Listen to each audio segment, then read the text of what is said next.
Now I'm joined by these three gentlemen from Tanzania. They'll tell us briefly who they are and why they are here, and in fact what even they are passionate about. But the beauty is just one thing.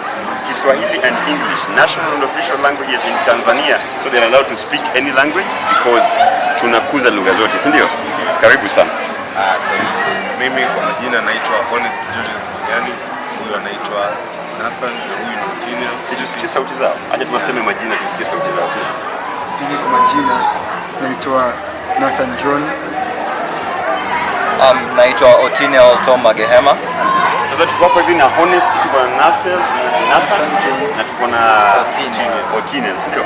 Mmefurahia kuja Kenya? Ndio tumefurahia. Na mmefurahia kushiriki katika mijadala mbalimbali tumefurahia sana. Na mjadiliano wa Kenya, shule zingine kutoka humu nchini na vile vile shule kutoka mataifa mengine. Sio? How was it generally? How did you feel?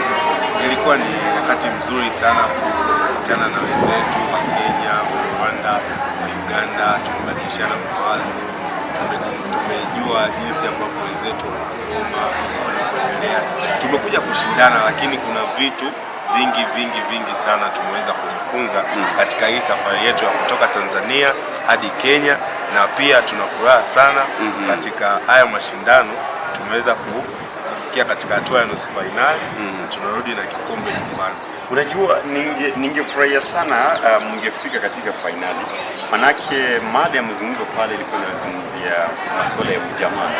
And when we are doing a research about the decline of ujamaa in East Africa, you cannot talk about ujamaa without mentioning Mwalimu Julius Kambarage Nyerere of Tanzania. I would have really loved to see a Tanzanian team debating this motion, but anyway we are here. Generally, what are you passionate about as young people? As a young person, what are you passionate about in life?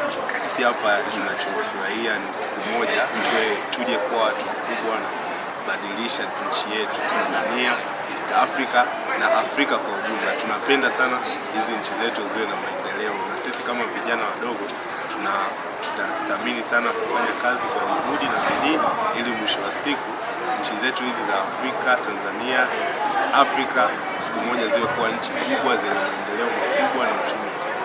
Sijui kama kuna pengine yeyote mmoja angetaka kuongezea jambo lolote kabla tutamatisha. Kwanza tunapendezwa kuwepo katika jiji hili la Nairobi. Kwanza ni jiji ambalo ni very beautiful by the way. Tuna appreciate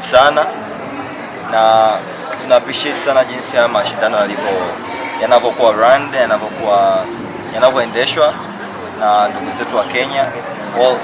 Wao wamefika kiwango cha juu sana na we really appreciate, na pia tunapata exposure na tunasema asante pia kwa yote yaliyotokea, maana tumeweza kujifunza mengi na tumeweza kuona jiji zuri la